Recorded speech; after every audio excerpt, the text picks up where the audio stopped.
Hi there! Do you like to go on adventures? Me too. I love going on an adventure. Sometimes you get to meet new people and see new things, and you always get to learn new stuff, and I love to learn things. You know, one of the things I really like about adventures is sometimes they happen on accident. Like I might just start doing something or going about my day, and next thing you know, it's an adventure, and I don't find out till I'm right in the middle of it, and that's always exciting. Well, you know, I read a book recently all about a bear who went on an adventure, and he didn't mean to either. It was in this book called Bear Came Along. And this book is by Philip T. Morris and Leon Pham, and it is really good.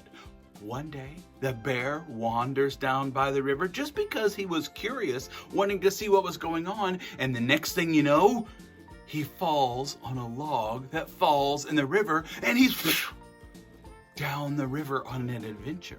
But it's okay, because on the adventure, he meets all kinds of his friends. He meets a frog and some turtles and a beaver and some raccoons and a duck.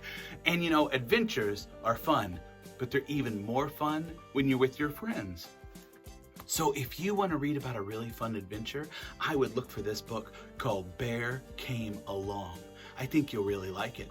And you know, talking about this bear riding on a log makes me really think about this one picture in the book where all of the animals are piled on top of the log, and I think that the log's gonna tip over and spill them all in the water. And I thought it would be really fun to see how many things we could stack on that log before it fell over.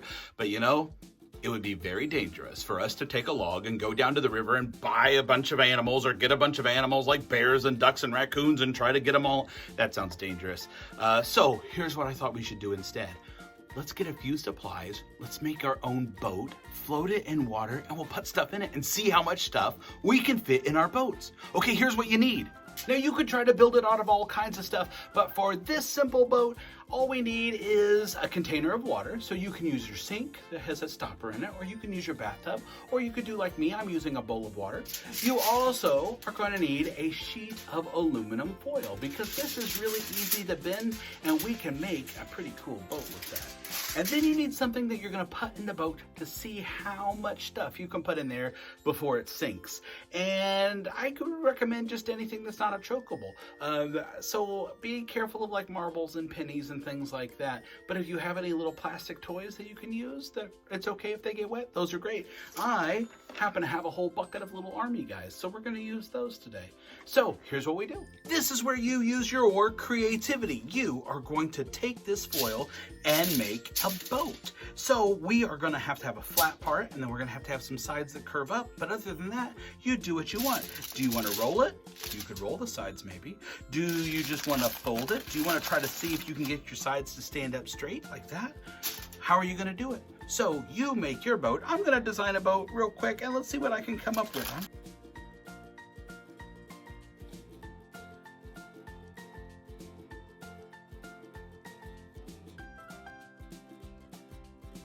Okay, there is my boat. I don't know if it's a good boat or not. Let's see if my boat will even float. So far, so good. There's no water getting in my boat. Once your boat can float like this, then it's time to start putting stuff in your boat and see how many things you can fit in there before it sinks. So I'm gonna put some army guys in there. Let's see how many we can do. So here we go, ready? 1, 2,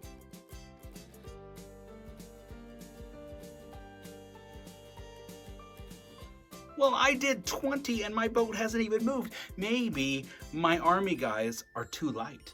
Maybe I should try something heavier. Do you think that would work? Or maybe I just built a really good boat. Now let's try something a little bit heavier. What if I use some old toy cars? Let's see how many cars can fit in my boat. Okay, let's start with some Lightning McQueen there. And, oh, it definitely moved more.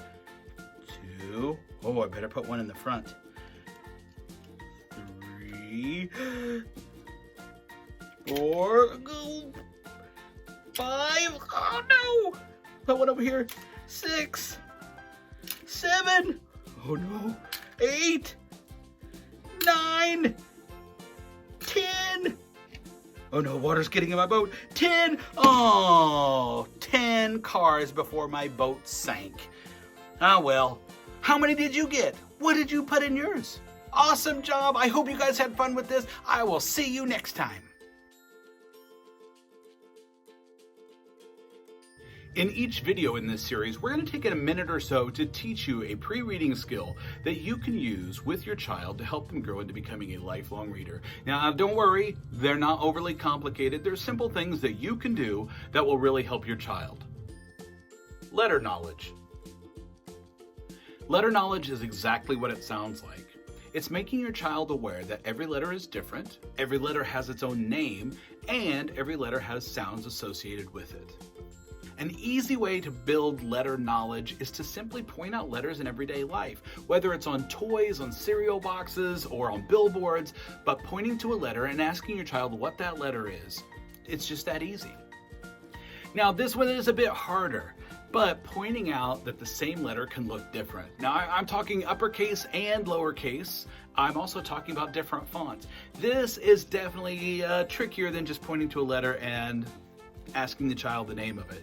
But it's something you can try to start to introduce, is that the same letter may look a little bit different, but it's the same letter.